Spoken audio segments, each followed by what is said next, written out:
வணக்கம் நண்பர்களே! Welcome back to our channel. இன்னைக்கு நம்ம என்ன டாபிக் பார்க்க போறோம் அப்டின்னா, எல்லாருக்கும் தெரிஞ்சது தான். மேல் வீட்ல இருக்கு, கீழ் வீட்ல இருக்கு, ரைட் வீட்ல இருக்கு, லெஃப்ட் வீட்ல இருக்கு. உங்க வீட்ல இல்லையா? அப்டின்ற மாரி தான் ஸ்பேம் தான். எல்லாருமே இதில அஃபெக்ட் ஆயிருக்காங்க. சின்னதோ, பெருசோ ஏதோ ஒரு ஸ்பேம்ல வந்து அஃபெக்ட் ஆகாத பீப்பிளே இல்ல. அதுவும் சென்னை பீப்பிள்லாம் சொல்லவே வேண்டாம்.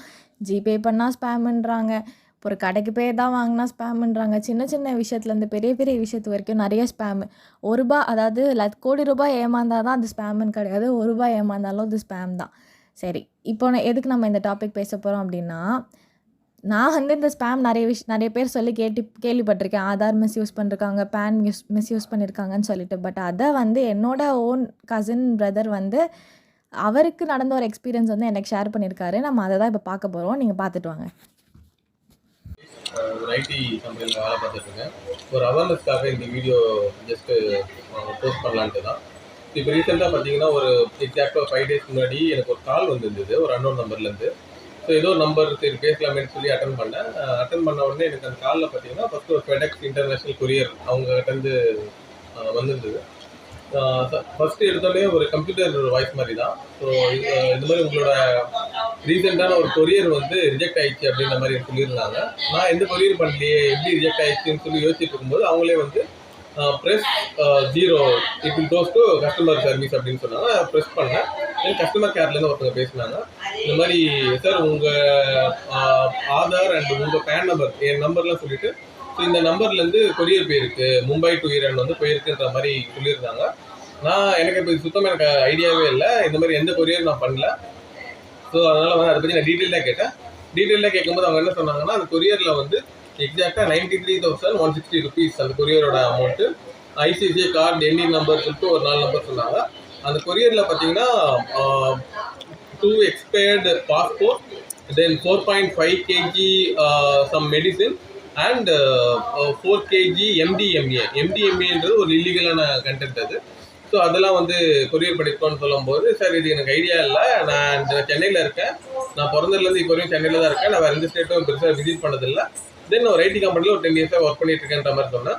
சரிங்க சார், நீங்கள் அப்போ நீங்கள் பாதிக்கப்பட்டிருக்கீங்க, உங்களோட நம்பர் வந்து யாரும் மிஸ்யூஸ் பண்ணியிருக்காங்கன்னு சொல்லிட்டு இதே மாதிரி கம்ப்ளைண்ட்ஸ் வந்து நிறைய வந்துட்டே இருக்குது. நாங்கள் ஆல்ரெடி ஒரு எஃப்ஐஆர் நம்பர் வச்சுருக்கோம், உங்களோட கால் வந்து நாங்கள் சைபர் செக்யூரிட்டிக்கு வந்து மூவ் பண்ணுறோம் அப்படின்ற மாதிரி சொல்லிட்டு சைபர் செக்யூரிட்டிக்கு வந்து மூவ் பண்ணாங்க காலை. Then cyber security Mumbai cyber security move பண்ணோன்னா அவங்க என்ன பண்ணாங்கன்னா, அங்கே ஒரு இன்ஸ்பெக்டர் ஒருத்தர் பேசினார். ஸோ அவரும் மறுபடியும் இவங்க என்னென்ன கொஸ்டின்ஸ் கேட்டாலும் அதே கேட்டாங்க, பர்சனல் டீட்டெயில்ஸ்லாம் கேட்டாங்க. கேட்டோடனே சரி ஓகே, இது வந்து நிறைய கம்ப்ளைண்ட்ஸ் இந்த மாதிரி வந்துட்டே இருக்குது, ஸ்கைப் காலில் வாங்க நீங்கன்னு சொல்லிட்டு இந்த காலை வந்து கட் பண்ணிவிட்டு ஸ்கைப் ஒரு ஐடியெலாம் கொடுத்து ஸ்கைப் காலில் வர சொன்னாங்க.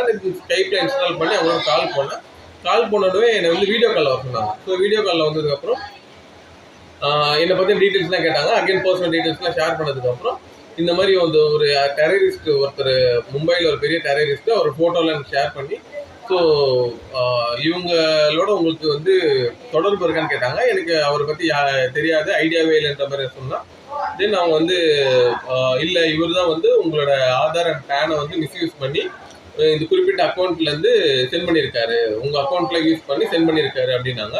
தென் என் பேங்க் அக்கௌண்ட் நம்பர்லாம் கேட்டாங்க. நான் வந்து ஜஸ்ட் அக்கௌண்ட் நம்பர் சொல்லலை, ஜஸ்ட் பேங்க் நேம் மட்டும் சொன்னேன். Standard chartered and state bank இதுதான் நான் கரெக்டாக யூஸ் பண்ணிட்டு இருக்கேன்ற மாதிரி சொன்னேன். தென் அவங்க வந்து இல்லை இது தவிர இன்னும் எக்ஸ்ட்ரா பேங்க் அக்கௌண்ட்ஸ்லாம் உங்களுக்கு இருக்குது, அதுலேருந்து இல்லீகலாக நிறைய அனுப்பியிருக்காங்கன்ற மாதிரி சொன்னாங்க. நான் அது வந்து நான் எதுவுமே பண்ணலன்ற மாதிரி சொன்னேன். சரி ஓகே, நீங்கள் பண்ணலன்றதை நான் ஒத்துக்கிறேன், இதுக்கப்புறம் ஒரு ஸ்டெப் இருக்குது, அதுதான் வந்து கமிஷனருக்கு பேசணும், கமிஷனருக்கு நான் மூவ் பண்ணுறேன்னு சொல்லி கால் வந்து கமிஷனர் டிபார்ட்மெண்ட்டுக்கு மூவ் பண்ணாங்க. தென் அங்கே கமிஷனர் டிபார்ட்மெண்ட்லேருந்து ஒருத்தர் வந்து பேசினார். அவர் வந்து நான் சொல்கிறது எதுவுமே நம்பவே இல்லை. அவர் வந்து இல்லை நீ ஒரு டெரரிஸ்டோட நீ வந்து ஹெல்ப் பண்ணியிருக்க, நீ கோஆர்டினேட் பண்ணியிருக்கன்ற மாதிரியே கம்ப்ளீட்டாக அவர் வந்து சொல்லிகிட்டே இருந்தார். நான் சொல்கிறத அக்செப்ட் பண்ணிக்கிற மாதிரியே தெரியல. ஒரு டைமுக்கு அப்புறம் என் பேங்க் பேலன்ஸ் என்ன இருக்குன்னு கேட்டார். ஏன்னா அந்த தீவிரவாதிக்கும் எனக்கும் கோடிக்கணக்கில் டிரான்சாக்ஷன் ஆகிருக்குன்ற மாதிரி ஒரு மீன் பண்ணிகிட்டே இருந்தார். ஒரு டைமுக்கு அப்புறம் நான் வந்து என் பேங்க் பேலன்ஸ் வந்து இவ்வளோ இருக்குது, இப்போ தான் சேலரி வந்தது, ஒரு சேலரிடு எம்ப்ளாயி நான், இவ்வளோ தான் வந்திருக்குன்னு சொல்லி சொன்னோடனே அந்த சேலரி அமௌண்ட் வந்து லீகலாக இல்லீகலான்றது நாங்கள் வெரிஃபை பண்ணணும். ஸோ நீங்கள் அந்த அமௌண்ட்டை வந்து நீங்கள் எங்களுக்கு ரிட்டர்ன் அனுப்புங்க, அதை வந்து நான் ரிசர்வ் பேங்க் அனுப்புவோம், ரிசர்வ் பேங்க் வந்து வேலிடேட் பண்ணி உங்களுக்கு சொல்லுவாங்க அப்படின்னாங்க. ஸோ இந்த இடத்துல தான் நான் கொஞ்சம் உஷாராயிட்டேன். ஸோ அப்போ அவங்க கேட்டேன் என் அக்கௌண்ட்டில் இருக்க அமௌண்ட் நான் எதுக்கு இங்கே அனுப்பணுன்னு, அது செக் பண்ணணுன்னாங்க. அப்போ நான் என்ன பண்ணேன், நான் லோக்கல் போலீஸ் ஸ்டேஷன் இருக்காங்க, நான் அங்கே போயிடுறேன், அவங்கள வச்சுட்டு நான் உங்களுக்கு அனுப்புகிறேங்க அப்படின்னு. இல்லை நீ அப்படி பண்ணக்கூடாது, இது வந்து நாங்கள் மும்பையில் இருப்பேன், நீ இங்கே வா அப்படின்னாங்க. நான் எங்கேயுமே நான் வர முடியாதுங்க, நான் இங்கே லோக்கல் போலீஸ் ஸ்டேஷன் போகிறேன்னாங்க. அது அப்புறம் அவங்க என்ன பண்ணிட்டாங்கன்னா ரொம்ப கோச்சிக்கிட்டு ரொம்ப கத்திக்கிட்டு அந்த லோக்கல் போலீஸ் வச்சுட்டு உன்னை அரெஸ்ட் பண்ணுறேன் நான் உடனேனாங்க. சரி ஓகே நீங்கள் அரெஸ்ட் பண்ணுங்கன்னு சொல்லி முடிச்சிட்டேன். இதுதான் நடந்தது. தென் அகைன் இப்போ ரீசெண்டாக சில நியூஸ் பார்க்கும்போது தெரியுது ஆன்லைனில் இதே மாதிரி நிறைய ஃபோர்ஜரி கேஸ் நடந்திருக்கு. இப்போ ரீசெண்டாக பிக் பாஸ்ல கூட சௌந்தர்யா வந்து ஆல்மோஸ்ட் 70 lakh இந்த லாஸ் பண்ணிட்டேன்ற மாதிரி சொல்லியிருக்காங்க. ஸோ இப்போ இதெல்லாம் பார்க்கும்போது எனக்கே தெரியுது நிறைய ஸ்கேம் இது மாதிரி நடந்துட்டு இருக்கு. ஸோ இது ஃபெடெக்ஸ் இன்டர்நேஷனல் கொரியர் சர்வீஸ் நடக்குது, டிடிடிசின்னு நினைக்கிறேன், அந்த கொரியர் சர்வீஸ்ல இது மாதிரி நடந்துட்டு இருக்கு. ஸோ இது மாதிரி அங்கங்கே இதே மாதிரி ஸ்கேம் நடந்துட்டே இருக்கு. ஸோ இது என்னென்ன பீப்புளுக்கு ஒரு அவேர்னஸ் தான். ஸோ உங்களுக்கு யாராவது ஒருத்தங்க கால் பண்ணி நீங்கள் இந்த மாதிரி வந்து கொரியர் சென்ட் பண்ண ரிஜெக்ட் ஆயிடுச்சோ, இல்லைனா உங்களோட அக்கௌண்ட் டீட்டெயில்ஸ் கேட்கறது, இல்லைனா உங்களோட ஆதார் பேன் டீட்டெயில்ஸ் கேட்கறது, இந்த மாதிரிலாம் ஏதாவது கேட்டாங்கன்னா தயவு செஞ்சு அவங்களுக்கு வந்து ரிப்ளை பண்ணாதீங்க.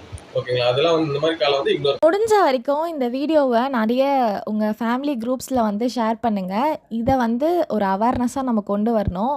யாருமே இந்த ஸ்பேம்னால அவங்கள கஷ்டப்பட்டு ஏர்ன் பண்ண அமௌண்ட்டை வந்து மிஸ் பண்ணக்கூடாது. தேங்க்யூ ஃபார் வாட்சிங். நிறைய ஷேர் பண்ணுங்கள், நிறைய அவேர்னஸ் க்ரியேட் பண்ணுங்கள். Take care. பை.